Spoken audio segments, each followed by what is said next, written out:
Hello viewers, again here I am coming with solved problems of university question papers. So this is the first question on you can see voltage drop to be found for 2 ohm resistor using Kirchhoff's laws. Uh, when it is mentioned specifically to be solved by Kirchhoff's laws, you'll have to solve it by definitely Kirchhoff's laws only. If at all you solve it by any other method, you won't be getting marks. Okay. So very first thing is you have to first simplify this complex looking network. So what you can do is either you can have this 6 ohm branch connected from outside between this point and this point. Okay, another way will be to connect this 8 ohm from outside from this point to this point. Okay, so I adopted the second method in which I have taken that 6 ohm resistance outside. You can see over here.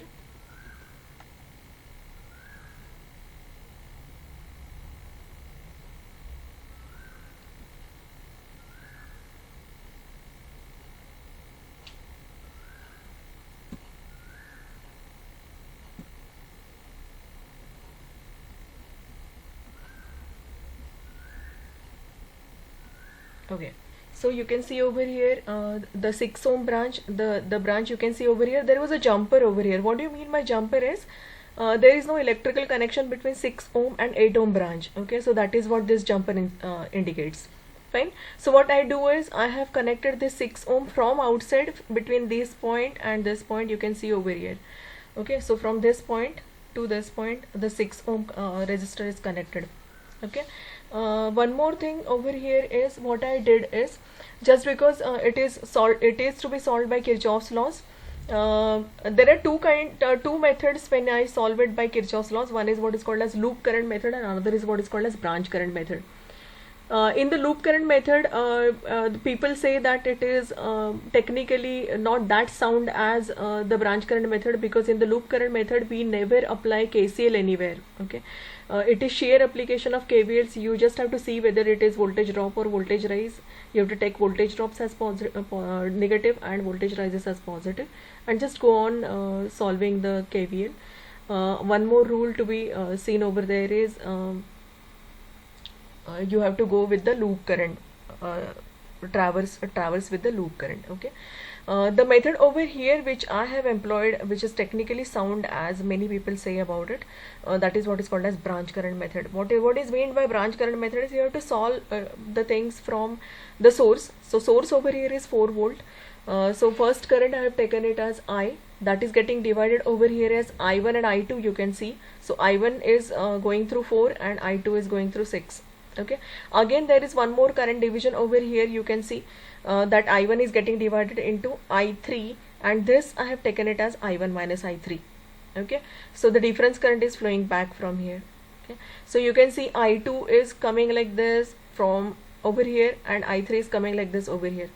Point to be noted over here is there is never a current division in case of return path. Okay, so return path you can see over here, just because I3 is coming like this and I2 is coming like this, over here it will be I2 plus I3, so that I2 plus I3 and I1 minus I3, over here you can see it will be simply I1 plus I2, whatever is I, right? So you can just justify what is KCL, so it should be justified at each and every node of electrical junction, right?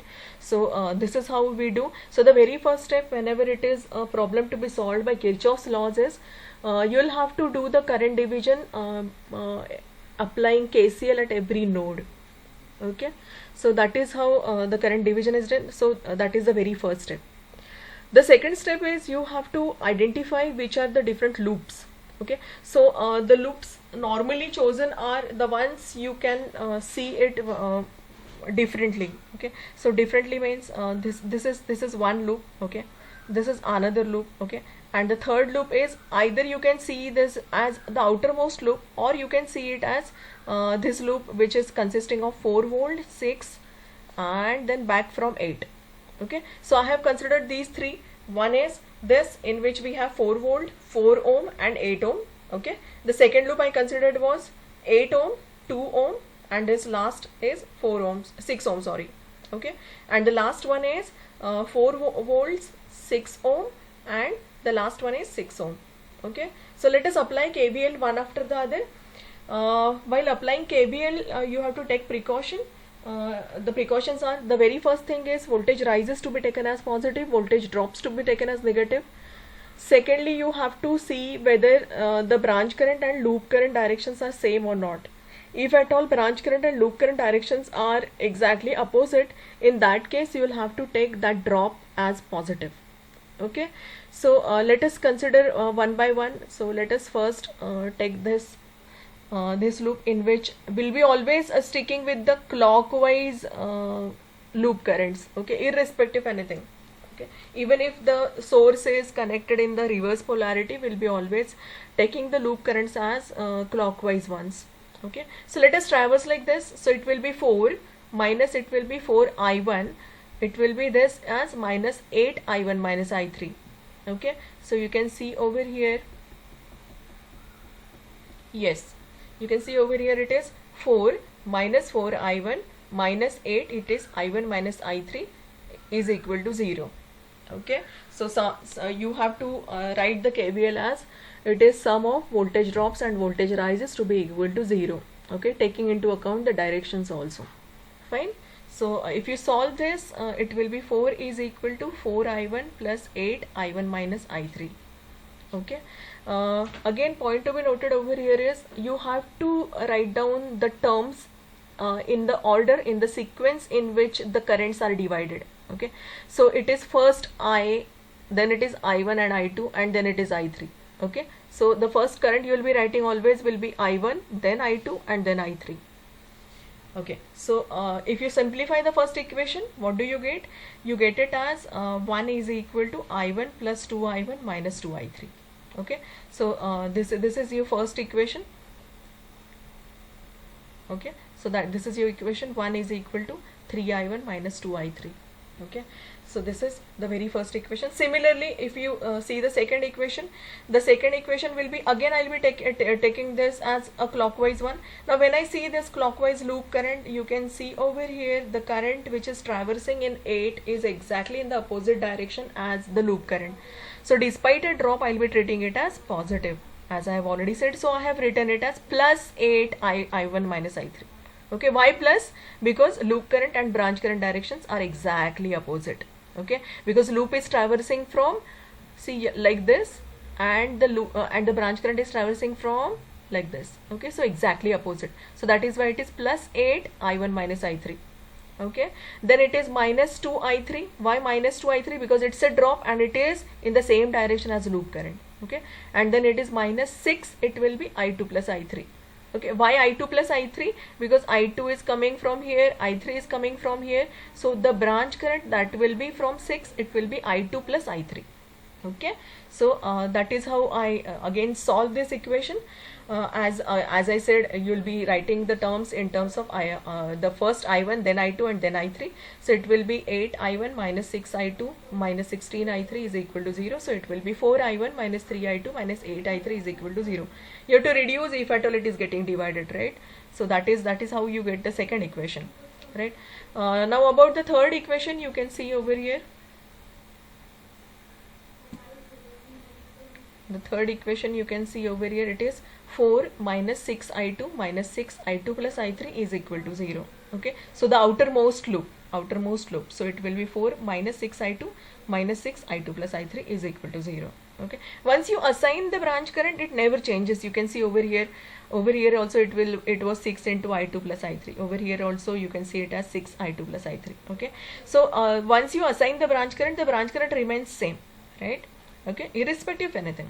So it will be 4 is equal to 12i2 plus 6i3, and once you simplify this, what you get is 2 is equal to 6i2 plus 3i3. Okay, so you have got these three equations. You have to use Cramer's rule to solve this. Now how do you do the Cramer's rule is, you have to write down the coefficients of I1, I2, I3 in 3 by 3 matrix. Why 3 by 3? Because you have three equations and three currents. Okay, so you can see over here.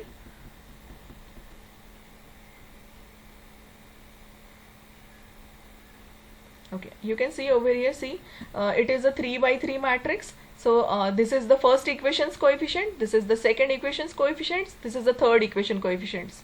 Okay, and this is I1, I2, I3, and this is the you can see 1, 0, 2 are the values of voltages in the constant terms in the three equations. Okay, then you have to find out the determinant's value. From here it will be 3 into it will be minus 9 minus of minus 48, so it becomes plus 48. Okay, this terms is 0, so you don't have to do anything with it. Again it will be minus 2, it will be 4 into 3. Okay, so that will be 12. Sorry, 4 into 6, that will be 24. Okay, so it will be minus 2 into 24, and that comes out to be 69. So this is delta's value. Okay, how do you find delta 1? Is replacing the first column by the resultant column. So 102 instead of 340. Okay, and rest of the things remaining same. You have to find out the value of then this determinant, as it will be 1 into it will be minus 9 plus 48. Okay, again this will be a 0, so you don't have to see this. Then it is minus 2, it will be, this will be 0, but it will be minus of minus 6, so that will be plus 6. Okay, so that becomes 27. Okay, you have to use Cramer's rule. You don't have to do it by multiplying this equation by 2 and multiplying this equation by 3 and adding and subtracting. No, this was the treatment you used to do in case of I suppose up to 12th, but now we are in engineering, and these equations, quadratic equations, are to be solved by Cramer's rule and Cramer's rule only. Okay, similarly then you have to find out delta 3.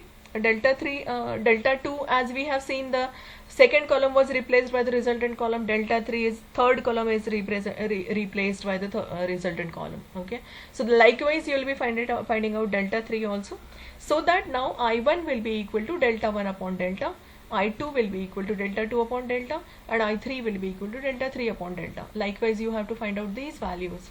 Okay, so delta 1 upon delta, that means it will be 27 upon 69. Delta 2 upon delta, that means it will be 20 upon 69. And I3 will be delta 3 upon delta, that will be 6 upon 69. Okay, so that way you can find out the values of I1, I2 and I3. So ultimately the voltage drop across 2 ohm resistor, that is 2 into I3, so that will be 2 into 0.087, and that is 0.174 volts. Okay, so that is the answer, and using Kirchhoff's laws. Okay, so this is the first question we have solved. The next one is, you can see over here you have been given an impedance, you have been given voltage and you have been given current. Okay, here voltage and currents are given, and point to be noted over here is neither V is at an angle 0 nor current is at an angle 0. So you have to mind well that the power factor angle is the angle between voltage and current. So you will have to see that angle as whatever angle we get for the voltage in the polar form, whatever angle we get for the current in the polar form. So the difference of these two phases, he will give you the power factor angle. Okay, unlike the normal practice where V is at an angle 0 and then the power factor angle is whatever is the angle of current we get, isn't it? So this is not the case over here in this problem, because in this case neither the voltage is at 0, that means the reference phasor is neither voltage nor current. Reference phasor is something different, and from that reference phasor, voltage phasor has got an angle and current phasor has also got an angle, isn't it? You can see from here whatever is current given as and whatever voltage is given as. Okay, so that is the point to be noted. Okay, from the given information, just try to figure out what will be the circuit diagram. Okay, so I have drawn it like this, that voltage is 100 plus J150, current is 4.5 plus J12, and there is an impedance connected across. Okay, yes, let us proceed further now. Yes, you can see over here, I'm moving to the second page now. Yes, so you can see over here the Z is V by I, because the voltage is given as 100 plus J150 and current is given as 4.5 plus J12. Okay, now just because we want to do the division, we'll have to convert this rectangular form into polar form. So let me convert that 100 plus J150 into polar form as 180.2776 at an angle 56.31. Okay, similarly 4.5 plus J12 is to be converted into polar form as 12.816 at an angle 69.444. Mind well, why we are converting it into rectangular to polar form is because we want to do the division. For multiplication and division it has to be polar form, and for addition and subtraction it has to be rectangular form. Okay, so what do we do for division? It is simply the division of magnitudes. So it is 14.0666, right? So 180.2776 divided by 12.816 gives me 14.0666. Okay, again you'll have to calculate it up to 4th decimal, right? So if the 5th decimal point thing is greater than 5 or is equal to 5, you'll have to add 1 to the 4th one. Okay, so this is the thing. Anyway, the angle will be numerator's phase minus denominator's phase. So 56.31 minus 69.444. So that gives you minus 13.134. Again, I'll be converting it into rectangular form also. I'll tell you why I'm converting this into rectangular form later on. Okay, so we have this Z. Okay, the next thing is since the angle of the current, you can see Z is having minus phase. Okay, what do you mean by having angle of Z as minus? Is it is capacitive dominant. Okay, so you can see the impedance is capacitive because that is what is asked, whether the impedance is capacitive or inductive. So you can see over here it is capacitive. Why? Because the Z is having an angle negative. Okay, if you remember the impedance triangle in case of RL series, it was R plus JXL you had. Okay, so in case of capacitive it was R minus JXC. Okay, so whenever it is minus phase for Z, it is capacitive, and whenever it is plus phase for Z, it is inductive. Okay, yes. Then power consumed. Now power consumed can be found out by two ways. One is VI cos phi and another is I square R. Okay, just to make you understand, I have solved it by two ways. You have to just take any one way of this. Okay, either you can solve it by I square R or you can solve it by VI cos phi. Okay, for I square R, I have that current's value from polar form as 12.816. Okay, so 12.816 square multiplied by, for R, what will I do is I'll be taking that Z's form in the rectangular at R minus JXC. So I have this value as R. Okay, so that is why I converted this Z into rectangular, because I wanted this R's value. Okay, taking this R's value, so I square R, I get the power as 2250 watts. Okay, another way to find out power is VI cos phi. So V from the polar form of voltage, so that is 180.2776, current from polar form of current, so 12.816 multiplied by cos of, it is 13.134. Now from where has that got 13.134? So 13.134 is the angle between voltage and current. Okay, from a reference phasor, current is having angle as 69.44 and voltage is having an angle 56.31. But what is power factor angle is ultimately the angle between V and I. Okay, so what is the angle between V and I? It is 69.444 minus 56.31, so that is 13.134. Okay, so this is the power factor angle. Okay, so that is the beauty of this problem, that you have to understand what is power factor angle. Basically is always the angle between voltage and current. Okay, if voltage is taken as reference phasor, then whatever is the current's angle, you take it as power factor angle, right? But if at all reference phasor is something different, in that case you'll have to see the angle between V and I. Okay, so that is 13.134 over here, and you can see you get the same power, 2250. Okay, so you can implement any of these ways. Either you can calculate it as I square R or you can calculate it as VI cos phi. Okay, And the last one is power factor. So power factor is cos of 13.134, so that is 0.9738. you have to write leading along with that. Why? Because you get impedance angle as negative, and what does that impedance angle negative signify is that it is capacitive. Okay, and what happens in case of capacitive thing? The current is leading. Okay, so that is why you have to write along with the power factor's value leading. Okay, the next problem, let us switch over to the next problem. You can see over here, it's a series combination of resistance and inductance connected in parallel with a capacitor. Okay, so what you will be doing first is you will be finding out what is XL. Okay, because given value is L. Okay, given value is in Henry, that is in L, so you'll have to convert it into XL. So XL is equal to 2 pi FL. So substituting L as 0.5 Henry, you can calculate this. Okay, so XL's value. Then you can find out Z1 as R1 R plus JXL, so 90 plus 157.796. Okay, so that is R plus JXL. You will have to again convert this into polar form. Okay, so that is how you get Z1's value. Now what is Z2? Basically it is given as pure capacitance. Okay, so pure capacitance, that means you'll be writing it as minus JXC. Okay, so minus JXC, you'll have to convert that capacitance value into capacitive reactance. So C is converted into XC. Okay, so how do you convert C into XC? Is 1 upon 2 pi FC.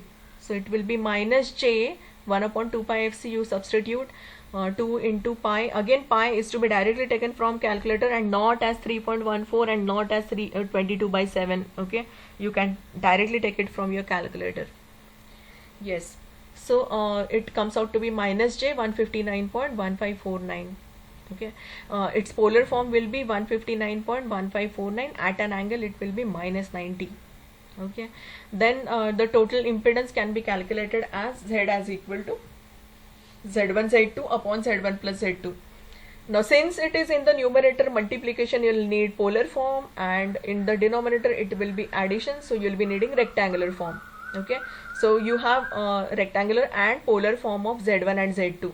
Okay, so substitute and get the things. So Z1 Z2 is a multiplication, you will be needing polar form. So do the polar thing, and in the denominator you get rectangular, because the addition has to be done in the rectangular form. So this is rectangular. 90 point minus J 2.0753 is to be converted into polar form, because in the next step you have to do division, right? So it will be the division, you can see over here, it will be 288.12.7584 divided by 90.0239. Simple division, so that comes out to be 320.0568. And in case of phases, it will be numerator phase minus the denominator phase. So it will be minus 29.811 minus 1.3209 gives you minus 31.1319. Okay, so that comes out to be this value. Again you will have to have again its rectangular form. Okay, so rectangular form is 273.962 minus J 165.4726. Okay, so that way you can find out now the total current I is equal to V by Z. So V is already given to you in the problem, that is 230 volt. So on no angle is given, that means it is a reference phasor, so 230 at an angle 0. Okay, divided by this net impedance, so that is 320.056 at an angle minus 31.1319. Okay, so that gives you 0.7186 at an angle 31.1319. Okay, I1 can be found out as V by Z1 and I2 can be found out as V by Z2, because it's a parallel combination. Okay, so total voltage remaining same, and the current will be depending on the respective impedances. So it will be V by Z1 and V by Z2. So you can find out the two branch currents. Okay, next thing is you are also asked what is the power consumed. Same as I talked about in the earlier problem, you can either calculate the power consumed as I square R, or also you can calculate it as VI cos phi.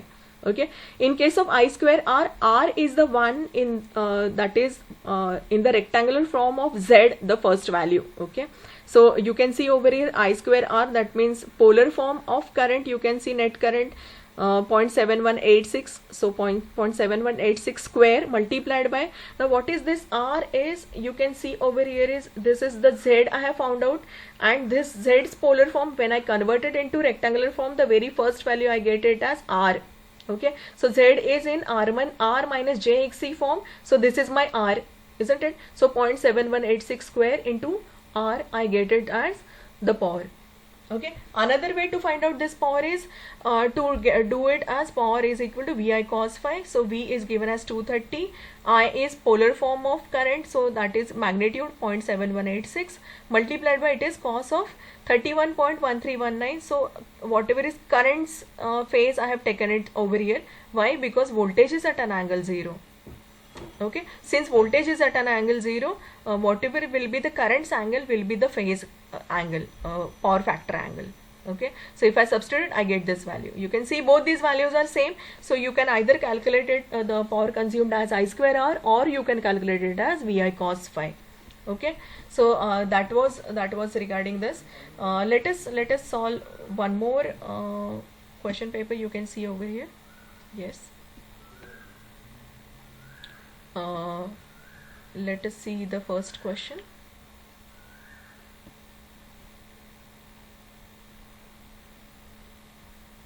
Yes. So the first question is, you can see over here. I'm also I'm only concerned about the numericals. So I'll be just going through numericals. You can see over here. So the very first thing I'll be dealing over here is yes.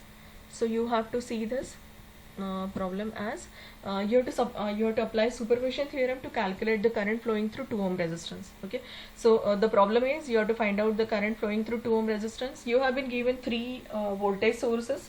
One is 5 volt source, another is 8 volt source, and last one is 10 volt source. Okay, what is superposition theorem? Basically is we consider only one source at a time, find out its effect, and then consider the second source, find out its effect, consider the third source, find out its effect, and ultimately you have to superimpose the effects of all the 3.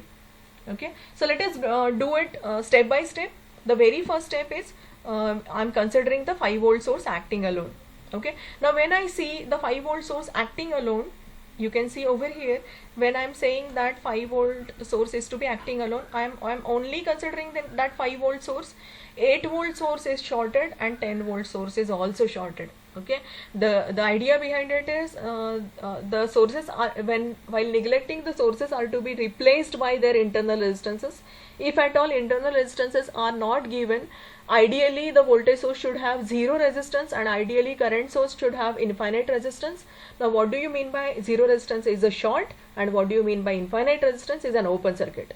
Okay, so since I am neglecting 8 volt source and 10 volt source over here, I'll be replacing them by short circuit. Okay, so you can see over here a short circuit over here and a short circuit over here. Okay, now when this battery is supplying alone, the total current will be flowing through 1 ohm, and that will be getting divided in 1 and 2. Now when I say current will be getting divided in 1 and 2, what do I mean is, I mean these two are in parallel. So 2 and 1 are in parallel, so the parallel combination is 0.6667.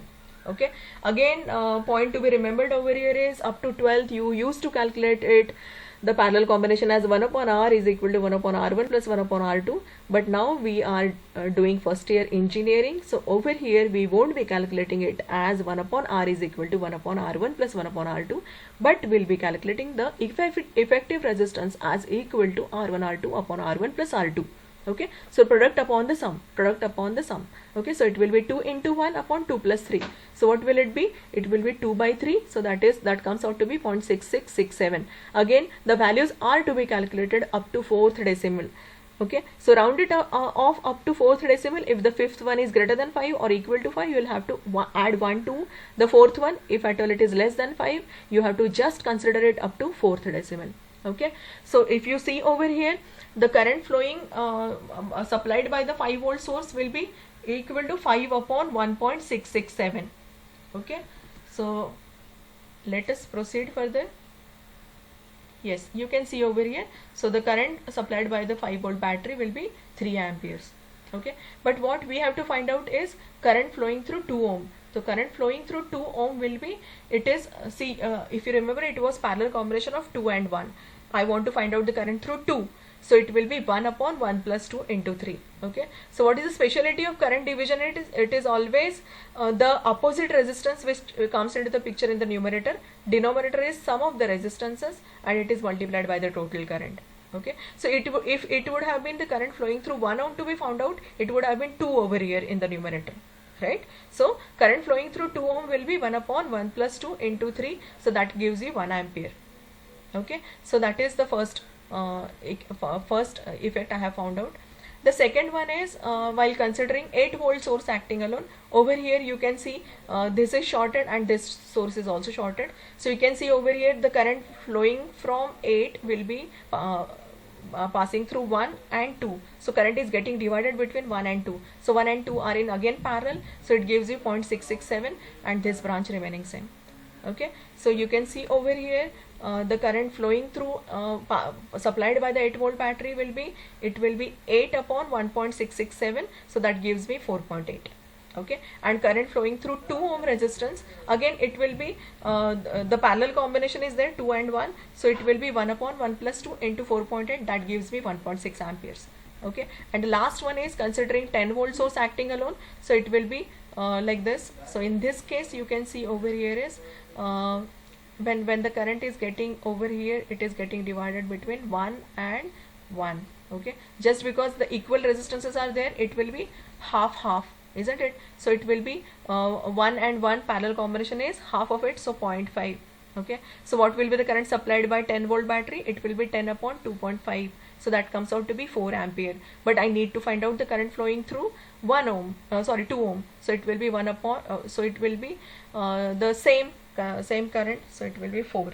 Okay, so you can see over here the directions are to be considered, so it will be 1 plus 2 minus 3 will be the current flowing through 2 ohm effectively. This is by superposition theorem, we get it as 1 plus 1.6 minus 4, so that comes out to be minus 1.4. Okay, so that is how you do it.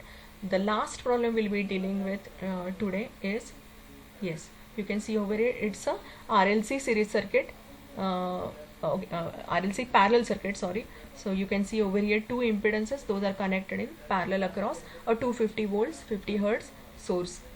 Okay, so what you have to do over here is you have been given what is value of Z1, what is value of Z2. So you can find out the value of total current as V by Z1 plus V by Z2. Okay, so that is how you find it out. You can go through. Okay, the power factor will be the cos of angle of current, so it will be 0.997, and since it is minus, I'll be writing lagging along with it. Okay, and power consumed will be Vi cos phi. Okay, so 250, that is voltage, multiplied by polar form's magnitude of current, so 8.79, multiplied by whatever is phase of the current, cos of it, so that gives me this much watts, and I can convert it into kilowatts. Okay, and lastly, okay, last one is regarding, okay, so you can see over here it's a three-phase circuits problem wherein you have been given 3 inductive coils having resistance, each of coils resistance and inductance is given to you. So very first thing is you'll have to calculate the reactive XL, you have to inductive reactance, you have to calculate it over here as XL is equal to 2 pi FL. Then ZPH, that is per phase impedance, will be calculated as R plus JXL. You'll also convert it into polar form. Okay, since star connected, phase voltage is equal to line voltage by √3. Okay, so always given value is to be taken as line value, unless and until specifically mentioned, always the given values are line values. Okay, so it is given value is 400, so phase value will be equal to 400 by √3. Okay, so you have ZPH and you have VPH, so you can calculate per phase current as VPH upon ZPH. Okay, since star connected, IPH is equal to IL, so this is the value of current. Okay. What will be power consumed? Power consumed will be equal to, it will be thrice of VPH IPH cos phi, so it will be 230.94 is VPH, multiplied by IPH is 13.0363, multiplied by cos phi, it is cos of 32.142, and this has to be multiplied by 3. Okay, So I have forgotten over here to multiply it by 3. You'll have to multiply it by 3 because now we are talking about 3-phase power, because it is 3-phase circuits, so it has to be multiplied by 3. So it will be 2549.1672. This is per phase power. It has to be multiplied by 3 to get 3-phase power. Okay, so 3-phase power will be equal to 3 into 2549.1672. Okay, let us stop over here. We'll be continuing with some more numerical problems solved from fundamentals of electrical engineering in the next lecture. Okay, thank you.